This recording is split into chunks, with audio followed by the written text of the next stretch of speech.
And you've worked with 5 directors across 7 films as Wolverine, but Bryan Singer 5 is back now. Wow. Yeah, I think Brett Ratner, Gavin Hood, Matthew Vaughn, James Mangold, and Bryan Yes, Singer. very good. What does he bring to the table, though, as a filmmaker on this series? Bryan started not only X-Men, but I would say he started the genre, or rebooted it in a way and made it possible for it to be successful because he took it seriously. He imagined a world where this could be possible.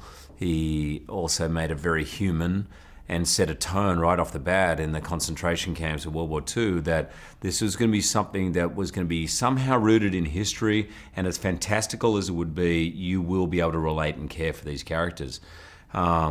He's sort of grown into iconic status, and I think X-Men 2, his last one, is for many regarded as one of the great comic book movies ever made. And so he was ambitious, man. He was ambitious to make the best one for him, and also not only comic book movie, but time travel movie, because he's a massive fan of time travel. So he set the bar very high. And how open is he to your input on the character? Because obviously he's always you've lived with him for a long time now. Yeah, no. Bryan is very open. But Bryan is a great director. He loves you to come with stuff. He loves you to come with ideas. He often talks about Usual Suspects, how all those actors came in with a lot of that characterization. And he will take ideas from anyone.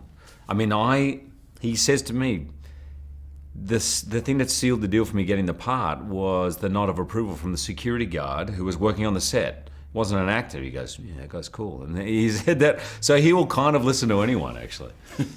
And Wolverine, of course, is the only character to have had the 2 standalone movies. To what do you attribute the enduring appeal of this character in comic books and, of course, in the movies as well? Yeah, well, you put it well, because he has always been popular in comic books and in the movies. You know, he is a classic archetype that works in movies. When I was young, it was Dirty Harry and Mad Max, or Han Solo or Indiana Jones. They're good guys, they're not always nice guys, they're roguish and loners, they do their own thing, and ultimately tough. And I think the thing I love about Wolverine, I think kids particularly love about it, is he actually hasn't got the strongest powers, but he's probably the most feared, you know, because of his heart, you know. He's just the person you don't want to piss off. And in this movie, why does Logan volunteer to go back in time, and what does that mean for him as a character, and of course for you as an actor, getting to work with both casts? You know, he's probably the last person who should go back for the job that needs to be done back there, but physically he's the only one who can make the trip because of his healing ability. It's very taxing on the mind. The mind, as Kitty Pryde says, when you go back too far, literally snaps and doesn't snap back. Well, he has a way of snapping back. So he's the one able to make the trip, and it was fantastic for me as an actor because I got to work with not only a kind of reunion with all this great cast, as well as new actors, by the way, wonderful actors playing new mutants, but also having the chance to work with their counterparts played by this incredible young cast. And what state of mind does Logan find Charles in, played by James McAvoy, the young Charles, when he meets him?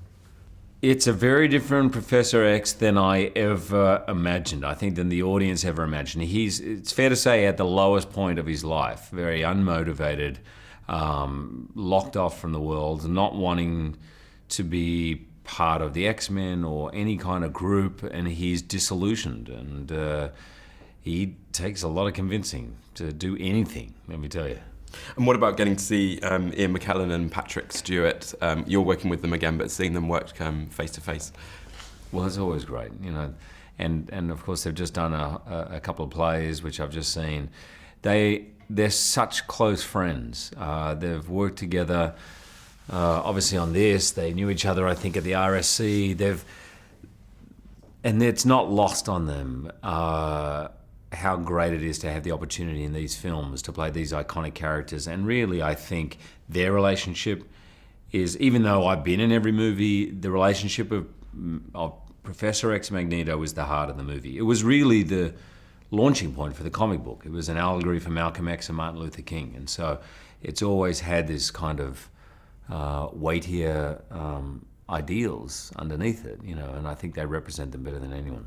And there's exhilarating, fast-paced action throughout the movie, but you do spend some of the time comatose, lying on a concrete slab. Yes, I do. How true is it that a robot was created, a Wolverine robot?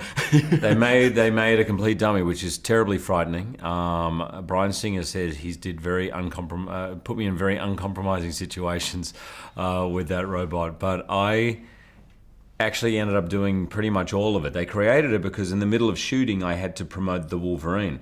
So there was this 2 or 3 week period, and they thought, well, we're going to have to do those scenes because of other people's schedules, so we're going to create this literally breathing, eye-moving, twitching version of Wolverine.